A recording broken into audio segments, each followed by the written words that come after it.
গণভবন এখন আইন হয়ে গেছে, গণভবন এখন রাষ্ট্র হয়ে গেছে, গণভবন সংবিধান হয়ে গেছে, সব কিছু শেখ হাসিনা হয়ে গেছে, শেখ হাসিনা ময় হয়ে গেছে, সবাই তাকে পূজা করছে, তুষ্ট করছে। এইভাবে তো একটা দেশ চলে না।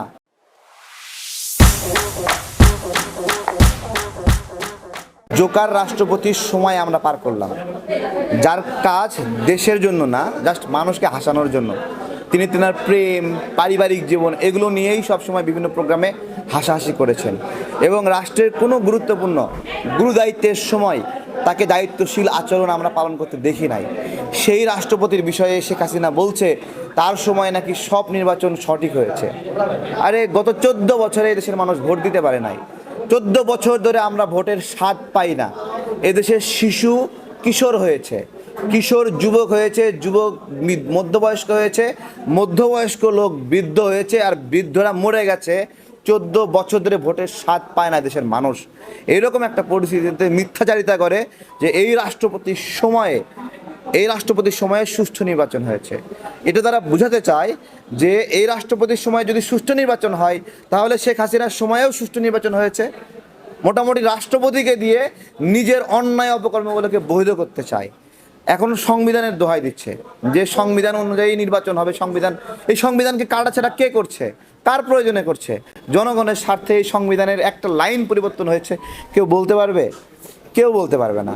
তো তাহলে এই সংবিধানের অজুহাত যখন দেয় যে সংবিধান অনুযায়ী নির্বাচন হবে, সংবিধান তো তুমি তোমার নিজের মতো করে বানাইছো। এর যা যা পরিবর্তন হয়েছে, যে বিজ্ঞপ্তি, যে নোটিশ আপনার ভ্যানিটি ব্যাগ থেকে বের হয়েছে, আপনার ব্যাগ থেকে বের করে দিয়ে দিয়েছেন, ওই অনুযায়ী সবাই হ্যাঁ জি হুজুর এগুলো বলে ফেলেছে। সুতরাং সংবিধান অনুযায়ী নির্বাচন হবে। সংবিধান যদি হয় জনগণের জন্য হবে, জনগণের জন্য এই সংবিধানকে পরিবর্তন করতে হবে। এই জায়গাটাতে আপোষ করার সুযোগ নাই। আজকে সংবিধানকে নিজের মতো করে পিস করছেন, যতবার সংশোধনী দরকার। আরে ভাই, তত্ত্বাবধায়ক সরকার বিষয়ে আপনি যে প্রতিশ্রুতি করছিলেন যে আজীবন তত্ত্বাবধায়ক চাই, আজীবন তত্ত্বাবধায়ক চাই, তো নিজের চেহারা তো উল্টাই ফেলেছেন। মানুষ তো এগুলো নিয়ে হাসা তামাশা করে, দেশের রাষ্ট্রপতিকে নিয়ে হাসে, প্রধানমন্ত্রীকে নিয়ে হাসে। হাসার বাকিটা কোথায় আছে? কাছে পুলিশ প্রশাসন কেউ তার প্রেসক্রিপশন ছাড়া চলছে না। দেশের আইন নাই, সংবিধান নাই, সব তার প্রেসক্রিপশন। তার মন থেকে যেটা বেরোচ্ছে, গণভবন এখন আইন হয়ে গেছে, গণভবন এখন রাষ্ট্র হয়ে গেছে, গণভবন সংবিধান হয়ে গেছে, সব কিছু শেখ হাসিনা হয়ে গেছে, শেখ হাসিনা ময় হয়ে গেছে, সবাই তাকে পূজা করছে, তুষ্ট করছে। এইভাবে তো একটা দেশ চলে না, চলে না। এখানে দেখেন সারা দেশে গণতান্ত্রিক কর্মসূচি হলো, বিভিন্ন রাজনৈতিক দল করছে, পুলিশের অনুমতি নিতে হচ্ছে। তাহলে সংবিধানে লিখে বলেন পুলিশের অনুমতি ব্যতীত প্রোগ্রাম হবে না, প্রোগ্রাম হবে না। পুলিশ রাজনীতি চালাক, গোয়েন্দা সংস্থা রাজনীতি চালায়, তাই না? গোয়েন্দা সংস্থার প্রেসক্রিপশন মানতে হচ্ছে, প্রোগ্রাম কীভাবে হবে, কোন রাস্তায় মিছিল হবে সব বলে দিতে হচ্ছে। তাহলে এইভাবে যদি হয় সংবিধান বদলে ফেলেন। আমরা তো এইরকম একটা বাংলাদেশ চাইনি। এই বাংলাদেশ বাকশাল হিসেবে আবির্ভাব হওয়ার জন্য স্বাধীন হয়নি। এদেশের মুক্তিযোদ্ধা যারা ছিল তাদের মনে এই বাকশাল ছিল না। একটা ভোটের জন্য সবাই লড়াই করেছে, সেই ভোট এই বাকশালের মাধ্যমে ধ্বংস হয়েছে। সেই একই বাকশাল আজকে 52 বছর 51 বছর পরে নতুন করে কায়েম করছে। তারা আকারে ইঙ্গিতে বলার চেষ্টা করছে বাকশাল খুব ভালো ছিল, পবিত্র ছিল। এ তো এই পবিত্র জিনিসের জন্য মানুষ স্বাধীন হয়েছিল, দেশ স্বাধীন করেছে। আপনারা এগুলো বলছেন।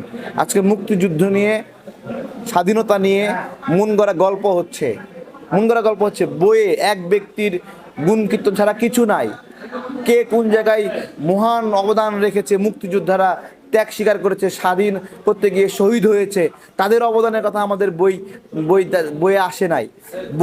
তাদের কথা জায়গা হচ্ছে না। এই বাংলাদেশে যারা বাংলাদেশ থেকে মুক্তিযুদ্ধের সময় পালায় গিয়েছিল ভারতে, তারা ছাড়া সবাই মুক্তিযুদ্ধে অবদান রেখেছে। এবং যারা পালিয়ে গিয়েছিল তারা দেশের মধ্যে পালিয়ে গিয়ে আতঙ্ক সৃষ্টি করেছিল। আতঙ্ক সৃষ্টি করার ফলে মানুষ অস্থির হয়ে গিয়েছিল, যুদ্ধ বিলম্বিত হয়েছিল। তো এই দেশের যারা মুক্তিযুদ্ধের সময় ছিল তারা কিন্তু সবাই মুক্তিযোদ্ধা, সবাই রাজাকার বাদে সবাই মুক্তিযোদ্ধা। কারণ কেউ ভাত রান্না করে খাওয়াইছে, কেউ রাস্তা দেখাইছে, কেউ লুকায় রাখতে সহযোগিতা করেছে, কেউ অস্ত্র বহন করেছে, একভাবে এক একজন মাঝি নৌকা বহন করেছে।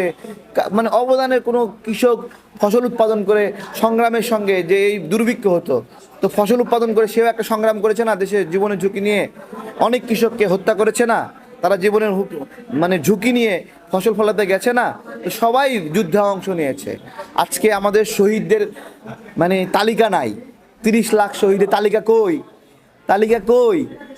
আমি বলছি, যারা জীবন দিয়েছে তাদের চেয়ে বড় অবদান বাংলাদেশে কে আছে? তাদের লিস্ট নাই, তাদের স্বীকৃতি নাই। কিভাবে চলছে এগুলো বলে বলে মানুষকে আজকে আমরা যখন কথা বলছি আমাদেরকে রাজাকার বানানোর চেষ্টা করছে। হ্যাঁ, মানে রাজাকারের সন্তান বানানোর চেষ্টা করছে। আমার বাবা মুক্তিযুদ্ধের সময় 5 বছর 7 বছর এরকম বয়স ছিল, বা 10 বছরও যদি হয়, 10 বছরে কেউ রাজাকার হয়? হয়? তাহলে আমি কিভাবে রাজাকারের ছেলে হলাম? এগুলো তারা বিভিন্ন মন করা, শুধু আমি না, সারা দেশে যারা এই প্রতিবাদ করছে, সত্য কথা বলছে, তাদের সহজ ব্লেম, মানুষকে শিবির বানানোর চেষ্টা করছে, শিবির বানানোর চেষ্টা করছে। এবং আশ্চর্যের বিষয় হলো, আজকে ছাত্রলীগ তারা বিভিন্ন জায়গায় হামলা করে বলছে সাধারণ শিক্ষার্থীরা প্রতিহত করেছে। মানে হামলা করছে ছাত্রলীগ, নাম দিচ্ছে সাধারণ শিক্ষার্থীদের। ঢাকা কলেজে খুন করলো ছাত্রলীগ, হ্যাঁ, আর নাম দিল ঢাকা কলেজের শিক্ষার্থীরা খুন করেছে। বগুড়ায় হামলা করেছে ছাত্রলীগ, বলছে সাধারণ শিক্ষার্থীরা হামলা করেছে ছাত্র অধিকার পরিষদের উপরে। তার মানে সাধারণ শিক্ষার্থীদের দোষ দিচ্ছে, সাধারণ শিক্ষার্থীদেরকে সন্ত্রাসী বানায় দিচ্ছে। কত বড় ভয়ঙ্কর এজেন্ডা নিয়ে নেমেছে। সাধারণ মানুষকে সাধারণ মানুষ থাকতে দিচ্ছে না, সন্ত্রাসী বানায় দিচ্ছে। বলছে যে সাধারণ মানুষ বিএনপিকে প্রতিহত করেছে। মানে আওয়ামী লীগ যে হামলা করলো, নাম দিল সাধারণ মানুষের। এইভাবেই বাংলাদেশের সাধারণ মানুষের যে একটা সাধারণ স্বতন্ত্রতা, নিরপেক্ষ আচরণ, সেটাকে কলুষিত করছে এরা। আজকে যেই আমাদের রাষ্ট্রপতিকে নিয়ে যে কথাগুলো বলেছে, হাসি তামাশার সঙ্গে বলছে যে তার সময় সুষ্ঠু নির্বাচন হয়েছে, এগুলো ভোট চুরির বিষয়টাকে বৈধ করার চেষ্টা করছে। একটা মানুষ বলতে পারবে না যে ভোট চুরি হয়নি, ভোট চুরি হয়নি, অথচ সেই ব্যক্তি সবক দিচ্ছে আমাদেরকে বারবার, ইনিয়ে বিনিয়ে বলছে যে ভোট চুরি করে ক্ষমতায় থাকা যায় না। মানে নিজেই ভোট চোর, নিজেই বক্তব্য দিচ্ছে, এবং সাংবাদিকরা, মিডিয়া সবাই সেটা রেকর্ড করে গণহারে প্রচার করছে। অথচ বগুড়ায় আমরা হামলার শিকার হলাম, এতগুলো ছেলেপেলে আক্রান্ত হলো, সেই ভিডিও এতগুলো টিভি চ্যানেল ভিডিও করলো, সাংবাদিকরা ভিডিও করলো, ভিডিও ছাড়ার মুরাদ হলো না।